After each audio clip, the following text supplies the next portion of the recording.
함께 말씀 보겠습니다. 마태복음 6장 12절 말씀입니다. 마태복음 6장 12절 말씀 우리 함께 읽겠습니다. 우리가 우리에게 죄 지은 자를 사하여 준 것 같이 우리 죄를 사하여 주시옵고. 아멘. 예수님께서 제자들에게 가르치셨던 기도의 다섯 번째 해당하는 강구인데요. 오늘 관련해서 하이델베르그 요리문답 126문답 함께 생각해 보도록 하겠습니다.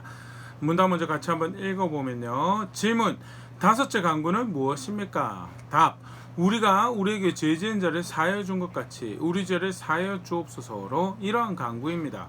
주의 은혜의 증거가 우리 안에 있어서 우리가 이웃을 용서하기로 굳게 결심하는 것처럼 그리스도의 보혈을 보시사 우리의 모든 죄가 아직도 우리 안에 있는 부패를 불쌍한 죄인인 우리에게 돌리지 마옵소서. 다섯 번째 강구, 죄 지은 자를 사하여 준 것 같이 우리 죄를 사하여 주옵시고가 의미하는 바를 간략하게 요약하여 소개하고 있는 문답인데요. 오늘은 이 다섯 번째 강구, 이번 시간, 다음 시간에 2시간에 걸쳐서 함께 생각해 볼 텐데요. 오늘 먼저 이 다섯 번째 강구가 전제하고 있는 바에 대해서 좀 먼저 생각을 해보려고 합니다. 사실 이 우리에게 죄 지은 자를 사하여 준 것 같이 우리가 사하여 준 것 같이 우리 죄를 사하여 주시옵고라고 사하여 주세요라고 강구하는 이 기도를 첫눈에 그냥 잘못 이해를 하면 조건부 용서를 구하는 건가? 내가 누군가를 용서해 줬어요. 그러면 하나님으로부터 용서를 얻어내는 일종의, 쉽게 말해서 내가 이런 선행을 해서 하나님부터 선한 열매를 얻어내는 그런 것처럼 보여줄 수 있다라는 것. 계속해서 보면 마태복음 6장에 이제 산상수훈 말씀 중에 이 다음 항목에 이런 말씀을 하신 게 있는데, 마태복음 6장 14절 15절 너희가 사람의 잘못을 용서하면 너희 하늘 아버지께서도 너희 잘못을 용서하시려니와 너희가 사람의 잘못을 용서하지 아니하면 너희 아버지께서 너희 잘못을 용서하지 아니하시리라. 기도도 이렇게 가르치는데 실제로 신앙도 이렇게 말씀하시면, 그러면 하나님부터 용서를 얻어내는 건가? 내 노력으로, 내 수고로 용서하고 싶지 않은 사람 억지로 용서해가지고 내가 용서받기 위해서라도 그렇게 그게 그런 것을 전제하고 있는, 그런 신앙적 이해를 전제하고 있는 건가라고 할 때 다른 신약 성경에 절대 그렇게 가르치고 있지 않다라는 것, 분명히 우리가 기억해내야 해요. 그러면 성경은 어떻게 가르치고 있는가라고 할 때 하나님의 용서는 우리가 얻어낼 수 있는 것이 절대 아니다. 먼저는 첫 번째, 스스로 절대 구원할 수 없다. 스스로의 죄에 대해서 그 죄를 대속하게 용서를 얻어낼 수 있는 뭔가를 만들어낼 수 없다라는 것이 성경에서 분명히 가르치고 있는 거죠. 로마서 3장 23절 24절 모든 사람이 죄를 범하였으면 하나님의 영광에 이르지 못하더니 그리스도 예수 안에 있는 성령으로 말미암아 하나님 은혜로 값없이 의롭다 하심을 얻은 자 되었느니라. 죄를 범해서 하나님 영광에 이르지 못해. 여기는요 우리의 용서도 들어가요. 우리의 선행도 들어가는, 우리가 행한다라고 하는 뭔가를 메리트를 해서 얻어낼 수 있을 거라고 하는 어떤 성취, 모든 것들이 다 포함되어서 궁극적으로 어떻게 하나님 영광에 이르지 못한다. 하나님 기준을 충족시킬 수 없다고. 다만 하나님의 은혜로 값없이 속량을 얻었다라고, 의롭다 여김 받는다라고. 절대 스스로 구원할 수 없는 사람에 대해서 성경 분명히 가르치고 있죠. 존재적으로 그렇다면 그 능력에서도 그렇습니다. 갈라디아서 2장 16절 사람이 의롭게 되는 것은 율법의 행위로 말미암음이 아니요 오직 예수 그리스도를 믿음으로 말미암는 줄 알므로 우리도 그리스도 예수를 믿나니 이는 우리가 율법의 행위로서가 아니고 그리스도를 믿음으로써 의롭다함을 얻으려 함이라. 율법의 행위로서는 의롭다함을 얻을 육체가 없느니라. 의롭게 되는 것은 율법의 행위로 되는 것이 절대 아니라, 하나님 앞에서 의롭다 여김 받는 율법의 행위로 의롭다 여김 받을 수 절대 없다로. 율법의 행위로서 의롭다함을 얻을 육체가 세상에 그런 존재는 없다는, 아담의 어떤 후에도 행위로 하나님 앞에서 의롭다라고 얻을 수 없다라고, 그 의롭다고 여김 받을 수 없다. 갈라디아서 3장 10절 무릇 율법 행위에 속한 자들은 저주 아래에 있나니 기록되면 누구든지 율법책에 기록된 대로 모든 일을 항상 행하지 아니하는 자는 저주 아래에 있는 자라 하여서 하나님 기준을 분명히 알려주셨어요. 근데 그 법대로 모든 일을 항상 행하여야지 하나님 앞에 의롭다 여김 받을 수 있는데, 실제로 모든 일을 항상 그 기준에 그 법에 맞춰 살아갈 수 있냐. 가장 어린 나이에서부터 가장 늙은 나이에 이르기까지 한 사람의 평생을 놓고 보더라도 실제로 그 시작부터 그 끝까지 모든 일에 항상 그 기준에 부합하는 삶을 살아갈 수 있는 존재가 있더냐 하는 없다는 없어요. 단편 선을 행할 수 있는 상황들 발생할 수 있습니다. 그 자체를 부인하는 게 그런데 총체적으로 그렇게 선을 행하는 단편이 있다 하더라도 존재적으로 하나님 앞에서 그러면 그 모든 선을 통틀어 놓고 봤을 때 의롭다 여김 받을 수 있는 법정에서 하나님 앞에서 땅땅땅 너는 천국 갈 수 있겠구나, 땅땅땅 넌 영원 생명을 얻기 합당하구나라고 인정받을 존재가 있느냐를 없다라는 그게 사람의 존재죠. 사람의 능력이고요, 사람의 선이고 사람의 의이고 절대 스스로 의롭다라고 스스로 용서를 얻어낼 수 있는, 스스로 자기가 지은 죄에 대해서 페이백할 수 있는, 갚아줄 수 있는 능력 절대 없다. 이 하나님 용서 얻어낼 수 있는 것이 아니다. 대표적으로 그 증거를, 그 단적인 대표적인 증거가 예수님의 존재죠. 구원자로서 예수님이 존재한다는 것은 사람이 스스로 그것을 만들어낼 수 없는 상태고 능력이고 존재다라는 거예요. 로마서 8장 3절 4절 율법이 육신으로 말미암아 연약하여 할 수 없는 그것 하나님은 하시나니 곧 죄로 말미암아 자기 아들을 죄 있는 육신의 모양으로 보내어 육신의 죄를 정하사 육신을 따르지 않고 그 영을 따라 행하는 우리에게 율법의 요구가 이루어지게 하려 하심이니라. 육신으로는 율법이 문제가 아니에요. 육신이 연약해서 율법을 충족시킬 수가 없어요. 절대 그렇게 능력으로 존재적으로 상태로 하나님 앞에 의롭다함을 얻어낼 수 없는데 하나님께서 하나님의 아들을 죄 있는 육신의 모양으로 보내서 죄를 정하시고 그래서 자신을 의지하는 것이 아니라 하나님의 영의 인도하심에 따라서 그 아들을 의지하는 우리에게 율법의 요구가 이루어지게 하셨다는 것. 그가 존재한다는 의미 자체가 내가 할 수 없다는, 나로는 도무지 불가능해서 그 방법을 쓰실 수밖에 없는 나의 상태를 하나님이 자비하시고 은혜로우심을 보여주는 동시에 나의 상태를 분명하게 확인하는 것이 예수님의 존재죠. 그래서 갈라디아 2장 22절 굉장히 어떻게 보면 강한 표현인데 바울이 이렇게까지 이야기합니다. 내가 하나님의 은혜를 패하지 않으니 만일 의롭게 되는 것이 율법으로 말미암으면 그리스도께서 헛되이 죽으셨느니라. 사람이 의롭게 된 건 내가 하나님의 용서를 얻어낼 수 있다는, 그래서 하나님 앞에서 의롭다라고 여김 받을 수 있는 거, 그걸 내가 해낼 수 있는 것이었으면, 율법으로 내가 그 기준을 충족시켜서 해낼 수 있는 것이었으면, 우리가 그 충족시켜서 해낼 수 있는 것이었으면 그리스도께서 헛되이 죽으셨다라고. 하나님 아들이 하나님의 완벽하고 실패함 없는 놀라운 계획 가운데 그가 죽으셔서 죽고 살아나서 우리의 구원이 되셨다라는 것은 절대 우리는 하나님의 용서를 얻어낼 수 있는 존재가 아니다. 그가 용서하시고 그 아들 안에서 용서하시고 작정하셨고 의롭게 여기시고 작정하셨기 때문에 우리에게 주어진 것이 그의 용서고 그 앞에 의롭다 여김 받는 것. 절대 내가 얻어낼 수 있는 그런 성경의 가르침을 통해서 다시 오늘 말씀을 본다면요, 예수님을 내가 용서해서 용서를 얻어낸다라는 것은 절대 내가 어떤 선을 행해서 선을 얻어낸다라는 그런 개념으로 읽어야 되는 것이 아닌 것에 대해서 보면 보일 수 있죠. 절대 그렇게 봐서는 안 될 것이다. 또 이제 다른 측면에서 이 문맥 안에서 사실 그걸 또 우리가 보일 수 있습니다. 신약 전체 성경 볼 때 굉장히 중요한 자세죠. 다른 성경에서 어떻게 가르치고 있는가, 동일한 이해 가운데 특별히 더 큰 프레임들이죠. 오늘 우리가 살펴본 것 같은 굉장히 신학적으로 중요한 이슈.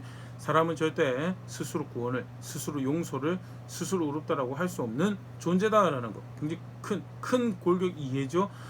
비슷한 예로 삼위의 하나님, 그러나 일체이신 하나님. 예를 들어서 하나님은 성부와 성자와 성령 하나님이 계시고, 그러나 삼신이 아니죠. 일체이신 하나님, 세 분 분명히 구별된 위격에 서로 다른 분명한 다른 사역을 하시고, 그래서 물론 아버지로서 하나밖에 없는 아들이라는 대가를 지불하시게 하셨지만 십자가에서 고통받으신 것은 성부가 아니고 성자시고요.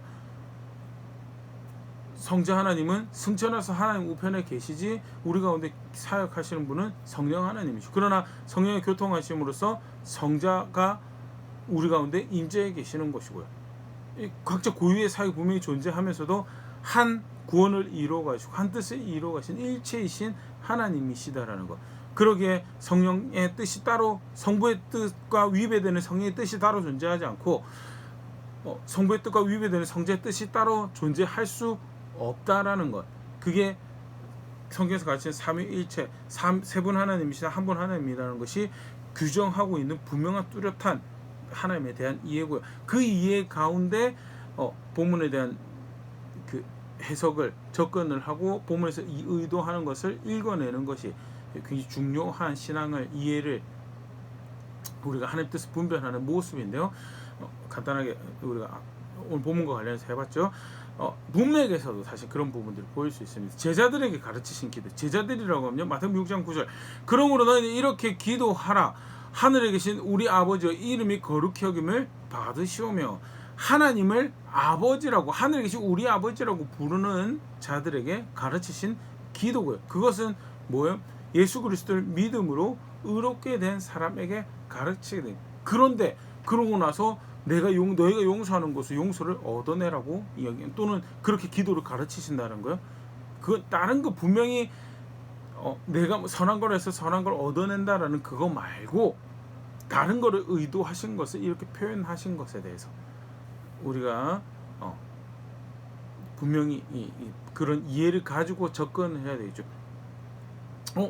여기서는 믿음으로 의롭다라고 했는데, 의롭게 여김 받는 아들 예수 그리스도를 의지해서 의롭게 여김 받는다라고 했는데, 여기 와서는 하나님 용서를 내가 용서하는 것을 얻어낼 수 있도록 충돌이 생겨. 절대 이 본문을 얻어내는 것으로 이해해서는 안 된다라는 것. 에베소서 1장 4절에서 5절, 곧 창세전에 그리스도 안에서 우리를 택하사 우리로 사랑 안에서 그 앞에 거룩하고 흠이 없게 하시려고 그 기쁘신 뜻대로 우리를 예정하사 예수 그리스도 말미암아 자기 아들들이 되게, 하나님을 아버지로 부르는 거요, 예수 그리스도로 말미암아 자기 아들이 된다라는 그 사실을 전제하는 거죠. 그러니까 쉽게 말해서 용서를 내가 얻어낸 것이 아니고 은혜로 얻어내는, 은혜로 얻었다는, 내가 뭔가를 해내서 얻어내는 게 아니고 은혜로 얻었다는 걸 하나님 계신 아버지라고 부른다라는 자리에 있는 거. 그들이 기도한다라는. 그렇기 때문에 절대 조건부 용서를, 네가 용서했으니까 내가 용서해줄게라는 것을 이야기하는 것이 아니다라는, 그걸 그 전제를 이야기하는 것이, 그 신학은 성경에서 가르치고 있는 신학이 아니죠. 그런데 그러면 오늘 기도도 그렇고 우리가 좀 전에 또 이것보다 요한복음 6장 14절 그 다음에 가르친 신앙의 모습도 그렇고, 그건 무엇을 이야기하는가? 너무나 그게 당연하다는 거죠. 용서하는 것이. 용서받은 죄인이라면, 예수 그리스도 의지해서 용서받은 죄인이 되었다라면요, 용서하고 사는 것은 너무나 당연한 모습이다라는 거죠. 마태복음 18장 21절 22절, 예수님께서 베드로가 예수님께 이런 질문합니다. 그때 베드로가 나와 이르되, 주여, 형제가 내게 죄를 범하면 몇 번이나 용서하여 주리까? 7번까지 하오리까? 7번도 사실은 많이 하는 거죠. 많이 하는데 22절, 예수께서 이르시되 너에게 이르노니 7번뿐만 아니라 7번을 70번까지라도 할지라도 그냥 용서하라고. 7번만 달라고 용서하는, 7번이나 용서하는, 아니 490번을 용서하더라도 용서해라고. 똑같은 사람이 똑같은 일을 490번을 해도 용서하는 게, 그게 용서받은 죄인이 살아가는 모습이다. 용서받은 죄인이 살아가는 거죠. 굉장히 그러면서 이제 이 만달란트 빚진 자의 이 종에 대한 비유를 말씀하시는데요. 마태복음 18 계속 본 같이 말씀 생각해보면요. 마태복음 18장 23절부터, 그러므로 천국은 그 종들과 결산하려 하던 어떤 임금과 같으니, 24절, 결산할 때 10,000달란트 빚진 자 하나를 데려오매 갚을 갚을 것이 없는지라 주인이 명하여 그 몸과 아내와 자식들과 모든 소유를 다 팔아 갚게 하라 하니 그 종이 엎드려 절하며 이르되 내게 참으서 다 갚으리다거늘 그 종의 주인이 불쌍히 여겨 놓아 보내며 그 빚을 탕감하여 주었더니 비유로 말씀하신 겁니다. 비유로 하나님 나라는 이런 것 같다라고 이야기하시면서요. 이제 결산하려고 하는 주인이 있어요. 왕이 있어요. 근데 결산할 때 10,000달란트 빚진 종이 있어요. 10,000달란트 이제 말이 많은데 어마어마한 액수죠. 심지어는 어떤 주석학자는 당시 이제 개인이 질 수 있는 빚의 수준이 아니다. 어지간한 개인 비즈니스로 만들어낼 수 있는 빚 수준이 아니다라고까지 이야기할 만큼 아주 큰 액수예요. 아주 큰 액수인데 그만큼 갚을 수 없는 빚이죠. 그 빚을 주인에게 졌고요. 그리고 주인이 갚을 수 없는 종에 대해서 아내, 자식들 다 팔아라. 굉장히 비참하죠. 그걸 이제 빚을 갚도록 요구를 하는데 불쌍히 여기서서 할 때 탕감을 해줘요. 말이 안 되죠. 이게 아까도 비유라고 탕감을 해주는. 네. 예수 그리스도 안에서 베푸신 은혜를 비유적으로 보여주시는 건데요. 그런데 그 다음에 벌어지는 일이었습니다. 마태복음 18장 28절 30절 그 종이 나가서 자기에게 100데나리온 빚진 동료 한 사람을 만나 붙들고 목을 잡고 이르되 빚을 갚으라 하며 그 동료가 엎드려 간구하여 이르되 나에게 참아줘서 갚으리이다 하되 허락하지 아니하고 그에게 가서 그가 빚을 갚도록 옥에 가두고는 100데나리온이라고 그 10,000달란트 한 달란트가 약 300 그러니까 쉽게 말해서 데나리온이 하루치 봉급이고요. 그 1년치 봉급에 해당하는 것이 1달란트고요. 그러니까 자기가 빚진 것에 비하면 사실은 자기가 손해 100데나리온 손해를 보는 것은 그 손해를 끼친 것은 사실 굉장히 사소한 작은 거다. 그걸 이제 그 큰 비교죠. 근데 그만큼 작은 피해를 10,000달란트나 주인에게 피해를 입혔는데 그걸 탕감받았는데 나가 100데나리온 빚진 동료를 옥에 집어넣어 자기에게 빚을 자기가 원하는 시까지 갚지 않았다고 해서 집어넣어. 마태복음 18장 32절 35절 이에 주인이 그를 불러다가 말하되 그 이야기를 이제 이 주인이 듣게 됩니다.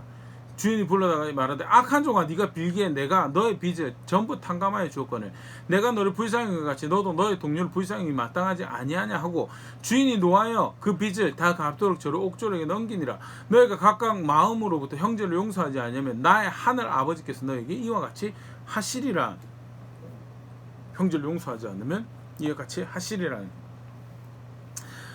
믿음으로 구원받았는데 용서하지 않으면 용서하지 않으시겠다가 이제 사실 그렇게 보일 수 있죠. 근데 아까도 우리가 봤지만 믿음으로 구원을 얻는 거죠. 그리고 제대로 믿어서 구원을 얻었다면 이제 이건 또 다른 신학의 축이죠. 다른 신학 성경에서 어떻게 가르치고 제대로 믿어서 구원을 받았다면 의롭게 된 자를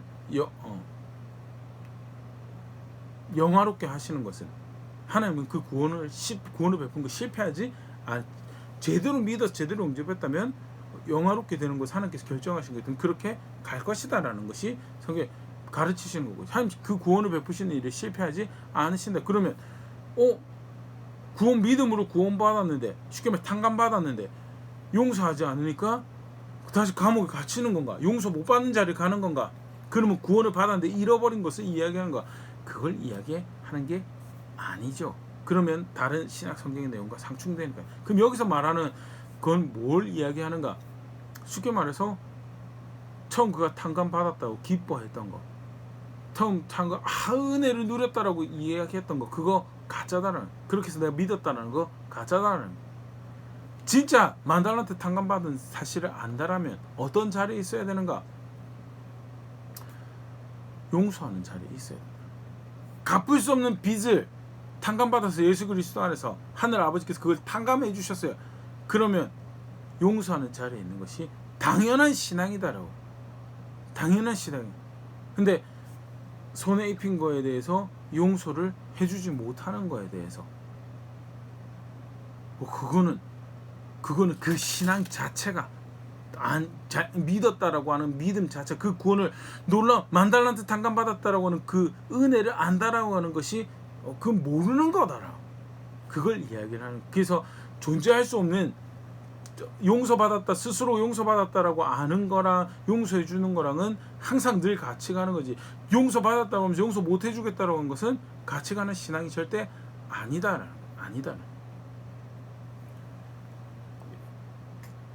다시 분명히 보일 수 있는 것은요, 용서받은 죄인이 스스로 용서받았다라는 사실을 기억해내고 지속적으로 용서하는 자리에 있는 것을 예수님께서 너무 당연하게 생각하셨고, 그래서 기도를 할 때도 표현이 내가 용서한 것처럼 나를 용서해달라고, 그런 표현, 이제 그 구체적으로 이제 그 용서해달라는 의미가 뭔가에 대해서는 다음 시간에 좀 생각해 볼 때, 예수님께서 여기 전제하고 있는 신앙의 모습에 대해서 먼저 우리가 이해할 필요가 있다는 거예요. 예수님께서 이해하신 하나님 백성, 이런 기도를 예수 그리스도 안에서 하나님을 아버지로 부르면서 기도하는 백성은 어떤 백성이냐? 스스로 용서받은 죄인이라는 것을 늘 기억하고 살아가는 거예요. 늘. 옛날에 내가 영접할 때 그때만 기억하는 게, 늘 마치 내가 용서받은 죄인이지. 내가 용서받은 죄인이, 큰 빚을 탕감받은 죄인이지. 그걸 계속 기억해내고 상기해내고 기억해내고, 그래서 그 은혜가, 그 주가 존중되어 그가 의도하신 대로 용서하는 삶을 살아가는 것이, 그게 신앙이고요. 그걸 전제로 하고 있어서 이런 기도를 이렇게 기도하라라고 가르치는 굉장히 중요한 우리 신앙의 이해를 다시 보면 확인을 하고 있는데요. 디모데전서 1장 15절, 믿보다 모든 사람이 받을 만한 이 말이여, 그리스도 예수께서 죄인을 구하시려고 세상에 임하셨다 하였도다. 죄인 중에 내가 괴순이라. 바울의 신앙 고백인데요.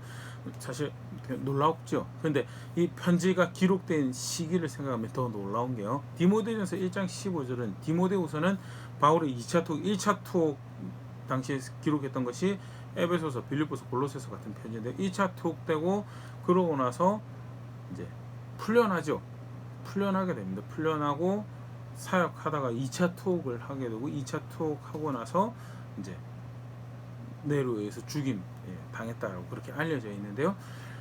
이미 1차 투옥 전에 3차 전도여행이 끝났어요. 3차 전도여행이 끝났다는 말은 바울의 사역을 통해서 예수 회심하고 예수 믿는 사람들도 발생했고, 여러 지역에 그가 사역했던 지역 교회도 생겨나게 되고, 그러고 나서 풀려나서 사역을 하다가 다시 2차 투옥이 됐다는 것은, 바울이 디모데전서 1장 15절을 고백하게 될 당시에는 이미 바울을 통해서 구원받은 사람, 바울을 통해서 복음을 받아들이고 예수 그리스도 믿게 된 사람들이 또 바울을 통해서 세워지게 된 교회들이 여러 된다라는 거죠. 그러면 내가 솔직히 쉽게 말해서 하나님 앞에 내가 이런 일을 했고, 내가 이런 헌신을 했고, 이런 사랑 고백을 이렇게 성실하게 해왔습니다라고 그렇게 해도 사실 뭐 전혀 이상하지 않은 시기. 근데 그럼에도 불구하고 그런 시기에 바울이 뭐라고 아들뻘의 후배 사역자 베드로에게 이야기하면, 내가 죄인 중에 으뜸되는 죄인이다. 내가 first라고, 내가 으뜸되는 죄인이라고. 그때까지도 바울이 견제하고 있었던 신앙의 자세, 용서받은 죄인이더라고. 큰 빚을 진 죄인이더라고. 그게 신앙, 그게 예수 그리스도를 아는 신앙이죠. 내가 어제 예수 믿을 때 큰 죄인이 있으면 이제 계속해서 그 구원의 감격만 기뻐하는 거, 그렇게만 살아가면 되느냐, 그렇게 뛰고, 용서받은 죄인이기 때문에 감격할 게 있는 거예요. 용서받은 죄인이기 때문에 그것이 계속 기억되어지고 상기되어지고, 거기서 사실 이제 오늘 오전에 그런 부분에 산상수훈에 보면 그게 늘 전제거든요. 가난한 자예요. 애통해야 되는 자예요. 그게 소망이 여호와께만 있는 자예요.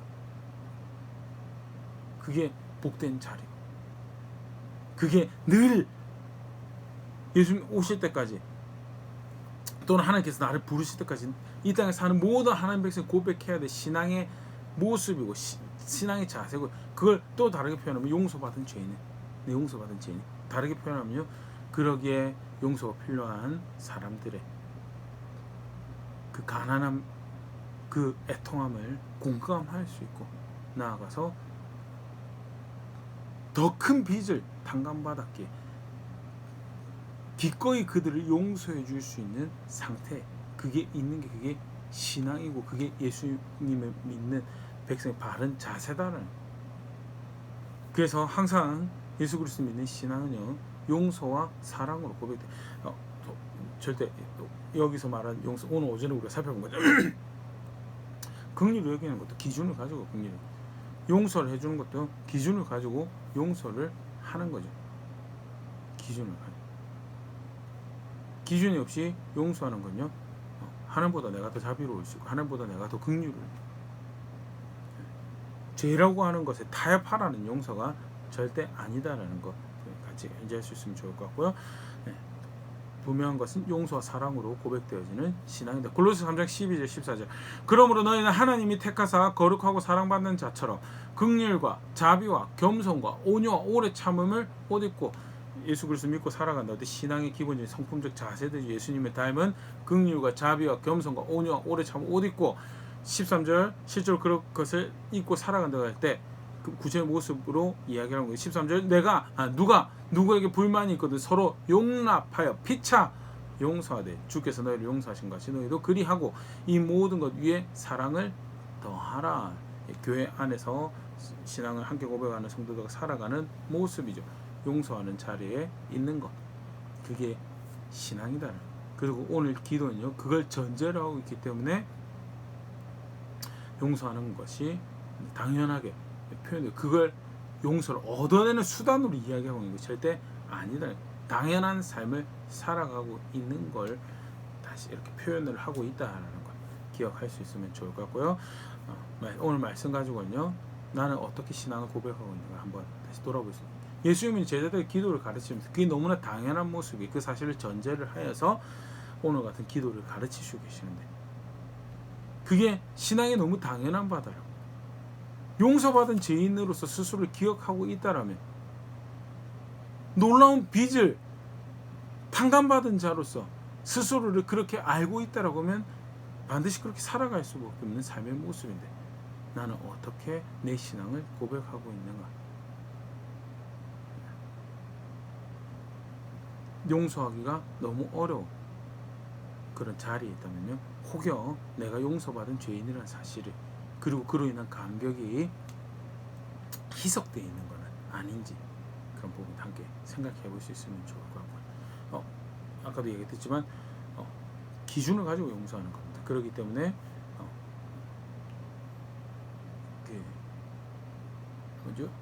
용서를 한다고 하는 것이 술에 술 탄 듯 물에 물 탄 듯 하는 그런 삶의 자세를 이야기하는 건 절대 아니다라는,